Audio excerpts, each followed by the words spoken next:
पूर्णिमा व्रत कथा अनुसार द्वापर युग में एक बार माता यशोदा ने अपने पुत्र भगवान श्री कृष्ण से कहा, हे कृष्ण, तुम संसार के रचयिता और पालनहार हो। आज मुझे कोई ऐसा उपाय बताओ जिसे करने से स्त्रियों को सौभाग्य की प्राप्ति हो, साथ ही उनकी सभी मनोकामनाएं पूर्ण हो जाएं।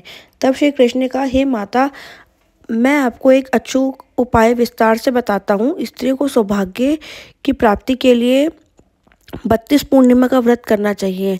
इस धरती पर एक राजा थे जिनका नाम चंद्रहास था। वह अनेक प्रकार के रत्नों से परिपूर्ण कार्तिका नाम की नगरी पर राज करते थे।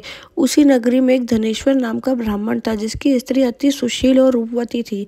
उस ब्राह्मण के घर में धन धान्य आदि की कमी नहीं थी, लेकिन उसकी कोई संतान न होने की वजह से वह दुखी रहता था। एक दिन उस नगरी में एक तपस्वी आया। वह तपस्वी उस ब्राह्मण के घर को छोड़कर सभी घरों से भिक्षा लेता और अपना पेट भरता। एक दिन तपस्वी भिक्षान को प्रेम पूर्वक खा रहा था कि ब्राह्मण धनेश्वर ने योगी की यह सब कार्य करते देख लिया। धनेश्वर योगी से के पास जाकर बोला, महात्मा, आप सभी घरों से भिक्षा लेते हैं लेकिन मेरे घर कभी नहीं आते। मैं इसका कारण क्या है जान सकता हूँ? योगी ने कहा कि निसंतान के घर की भीख पतितों के अन्न के तुल्य होती है, और ऐसे में जो भी पतितों का अन्न खाता है वह भी पतित हो जाता है। क्योंकि तुम निसंतान हो, इसलिए मैं तुम्हारे घर की भिक्षा नहीं लेता हूँ। योगी की इस बात से धनेश्वर को बहुत दुख हुआ और वह योगी के पैरों पर गिर पड़ा। कहने लगा, हे महाराज, कृपया करके मुझको पुत्र प्राप्ति का उपाय बताइए। मैं पुत्र न होने के कारण बेहद दुखी रहता हूँ। सब कुछ होते हुए भी मैं खुश नहीं हूँ। आप मेरे इस दुख को दूर करने का उपाय बताएं।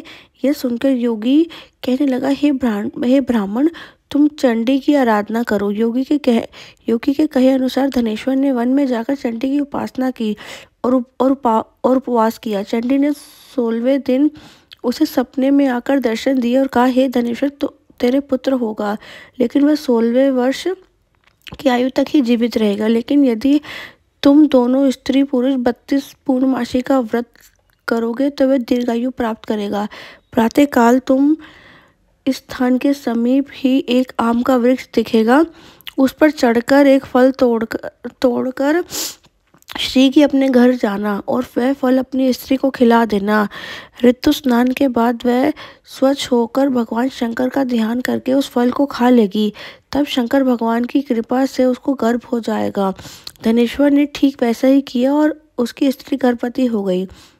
देवी जी की असीम कृपा से उन्हें एक अत्यंत सुंदर पुत्र उत्पन्न हुआ, जिसका नाम उन्होंने देवीदास रखा। दुर्गा जी की आज्ञा अनुसार उसकी माता ने 32 पूर्णमासी का व्रत रखना प्रारंभ कर दिया। 16 वर्ष लगते ही देवीदास के माता पिता को चिंता होने लगी कि कहीं उनके पुत्र की इस वर्ष मृत्यु न हो जाए। धनेश्वर ने देवीदास के मामा को बुलाया और कहा कि देवीदास 1 वर्ष तक काशी में जाकर विद्या अध्ययन करे, ऐसी हमारी इच्छा है। इसके साथ तुम चले जाओ और 1 वर्ष के बाद इसको वापस लौट लाना। इस तरह देवीदास को एक घोड़े पर बैठाकर अपने मामा के साथ काशी के लिए निकल पड़ा। धनेश्वर ने अपने पुत्र की दीर्घायु के लिए भगवती दुर्गा की आराधना और पूर्णमासियों का व्रत करना शुरू कर दिया। इस प्रकार बराबर 32 पूर्णमासियों का व्रत पूरा किया। कुछ समय बाद मामा और भांजा किसी नगर में रात बिताने के लिए ठहरे हुए थे। उस दिन उस गांव के एक ब्राह्मण की कन्या का विवाह होने वाला था।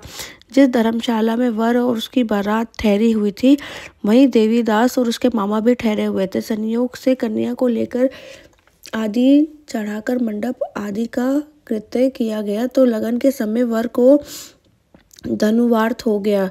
तब वर के पिता की नज़र ये देवीदास पर पड़ी और उन्हें सोचा कि ये मेरे पुत्र जैसा ही सुंदर है, मैं क्यों ना इसके साथ ही इस कन्या का लगन करा दूं और बाद में विवाह के अन्य कार्य मेरे लड़के के साथ हो जाएंगे। ऐसा सोचकर वर का पिता देवीदास के मामा से जाकर बोला कि तुम थोड़ी देर के लिए अपने भांजे को हमें दे दो, और उसने अपनी योजना इन्हें बताई। तब उसका मामा कहने लगा, जो कुछ भी मधुपर्क आदि कन्यादान के लिए समय वर को मिले वह सब कुछ हमें दे दिया जाए, तो ही मेरा भांजा इस बारात का दूल्हा बनेगा। यह बात वर के पिता ने स्वीकार कर ली और इस तरह से देवीदास का विवाह उस कन्या के साथ हो गया। पत्नी के साथ वह भोजन ना कर सका और अपने मन में सोचने लगा कि न जाने ये कैसी स्त्री होगी। लड़के को ऐसा करना सही नहीं लगा और उसकी आंखों में आंसू आ गए। तब वधू ने पूछा कि क्या बात है, आप इतने दुखी क्यों हैं। तब उसने सब बातें लड़की को बता दी। तब कन्या कहने लगी कि अब हमारी शादी हो गई है। देव, ब्राह्मण और अग्नि के सामने मैंने आपको ही अपना पति बनाया है, इसलिए अब आप ही मेरे पति हैं। अब मैं आपकी ही पत्नी रहूंगी, किसी अन्य की नहीं। तब देवीदास ने कहा, ऐसा मत करिए, क्योंकि मेरी आयु कम है, मेरे बाद आपकी गति होगी, इन बातों पर जरूर विचार कर लें। परंतु वह दृढ़ विचार वाली थी, बोली कि जो आपकी गति होगी वही मेरी गति होगी। इसके बाद देवीदास और उसकी पत्नी दोनों ने भोजन किया और शेष रात्रि वह सोते रहे। प्रातःकाल देवीदास ने अपनी पत्नी को एक अंगूठी दी और एक रुमाल दिया और बोला, हे प्रिय, इसे लो और संकेत समझकर स्थिर चित हो जाओ। यदि मैं जीवित रहा तो अवश्य वापस आऊंगा, वरना समझ लेना कि मेरी मृत्यु हो गई है। प्रातःकाल जब शादी के कार्य पूर्ण होने के बाद सब बाराती मंडप में आए तो कन्या ने अपने पिता को कहा कि ये मेरा पति नहीं, और पूरी बात अपने पिता को बता दी। बारात वापस चली गई। इस प्रकार देवीदास काशी चला गया। कुछ समय बाद काल से प्रेरित होकर एक सर्प रात्रि के समय देवीदास को डसने के लिए वहां पर आए, परंतु व्रत के प्रभाव से उसको काट ना सका, क्योंकि पहले ही उसकी माता ने 32 पूर्णिमा का व्रत पूरा कर लिया था। इसके बाद मध्याह्न के समय स्वयं काल वहां आकर देवीदास के शरीर से उसके प्राणों को निकालने का प्रयत्न करने लगे, जिससे वह मूर्छित होकर पृथ्वी पर गिर पड़ा। उसी समय पार्वती जी के साथ श्री शंकर जी वहां पर आ गए। उसको मूर्छित दशा में देखकर पार्वती जी ने भगवान शंकर से कहा, हे महाराज, ये वही बालक है जिसकी माता ने 32 पूर्णिमा का व्रत किया है, जिसके प्रभाव से इसका मृत्यु दोष कट गया है। भवानी के कहने पर भगवान शिव ने उसको प्राण दे दिए। उधर उसकी स्त्री उसकी प्रतीक्षा कर रही थी। जब 16 वर्ष व्यतीत हो गए तो देवीदास भी अपने मामा के साथ काशी से चल दिया और कुछ दिन बाद अपनी पत्नी के घर पहुंचा। लड़की के पिता ने खूब धन के साथ अपनी पुत्री को उसके साथ विदा कर दिया। श्री कृष्ण भगवान कहने लगे, इस प्रकार धनेश्वर द्वारा 32 पूर्णिमा का व्रत रखने से उसकी पुत्री को लंबी आयु की प्राप्ति हुई है। अतः जो भी स्त्रियां ये व्रत को करती हैं वह जन्म जन्मांतर में विधवे का दुख नहीं भोगती और सदैव सौभाग्यवती रहती है। यह व्रत पुत्र पोतों को देने वाला तथा संपूर्ण मनोकामनाओं को पूरा करने वाला है।